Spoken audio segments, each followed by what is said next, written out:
त्यसै केटाहरु ठिक छ बसौँ बसौँ बसौँ ल त बसौँ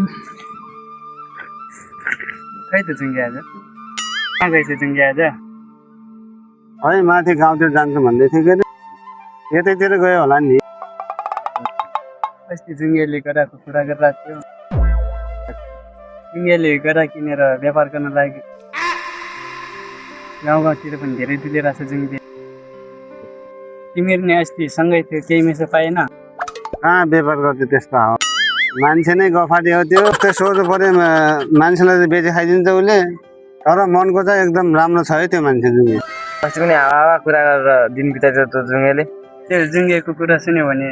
दिन बितेको थाहै हुन्न त्यही त जे कुरा पनि थाहा भएको जस्तो गर्छ तर त्यसलाई लास्टमा केही थाहा हुँदैन रमाइलो छ त्यो मान्छे पनि सबैलाई हँसाउँदै छ जिन्दगी त त्यसकै रमाइलो छ त्यो त हो मान्छे जोसुकै होस् बाहिर जति खुसी फता भए भित्र मनमा त्योभन्दा डबल दुःख पीडा बोकेको हुन्छ त्यही भएर त्यो मान्छे जोसँग नि हाँसेरै कुरा गर्छ किनकि त्यसलाई जिन्दगी अगाडि बढाउनु छ कुरा त ठिकै हो तर त्यो मान्छे हामीले सोच जस्तो खालको छैन त्यो मान्छेले आफ्नो कामलाई भन्दा अर्को कामलाई धेरै ध्यान दिन्छ त्यही भएर त्यसले लास्टमा आफूले दुःख पाउँछ क्या त्यसलाई पनि आफ्नै बाध्यता होला नि त त्यो साथी आज हामीले अरूको कुरा मात्र काटेर बस्ने हो त केही फरक पर्दैन हौ जस्तोलाई त्यस्तै त भनेको छ नि जुङ्गे पनि त हाम्रै साथी हो सम्झाइ बुझाइ गर्नुपर्छ त्यो फोटोलाई जति सम्झाइ पनि हुनेवाला केही छैन जस्तोलाई त्यस्तै छोडिदिनुपर्छ हेर त केटा जुङ्गा यस्तै कुरा काटेर बसिरहेको थियौँ हामी यिनीले मेरो मनमा कुरा काट्यो होला यिनीले हाम्रो कुरा काटिरहेछ यिनीलाई नदेखाएको छ है हाम्रो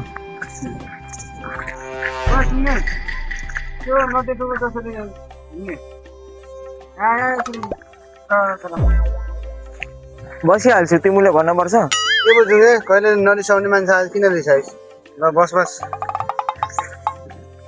आज के कामको लागि गाउँ डुलेको थियो काम बनेन होला त्यही भएर हामीसँग रिसाइरहेको छ यो जुङ्गे गाउँतिरको त डुलाइ राम्रै थियो म आइरहेको थिएँ तिमीले कुरा काटे चाहिँ मलाई रिस उठेको त्यस्तो होइन जुङ्गे राम्रै कुरा गरेको त्यसै बित्थामा नरिसा त्यही त भने त रिसाएको छैन कि जुङ्गे सोए पनि नसोए पनि मलाई मतलब भएन केटा हो मेरो कुरा काट्न बन्द गर ल त्यसो भए एकजनाको मात्र कुरा काट्ने होइन सबैको कुरा काट्ने तर कोही पनि रिसाउनु चाहिँ पाएन धेरै नजिस्के भाइ फेरि राम्रो हुँदैन यो भन्दा नराम्रो हुनुलाई अहिलेसम्म चाहिँ के राम्रो भएको तर धेरै नजिस्के म राम्रो मुखले भन्दैछु हिजोसम्म चाहिँ केही न कामको मुख लिएँ आज चाहिँ कहाँबाट लिएर आएछौँ राम्रो मुख खोइ र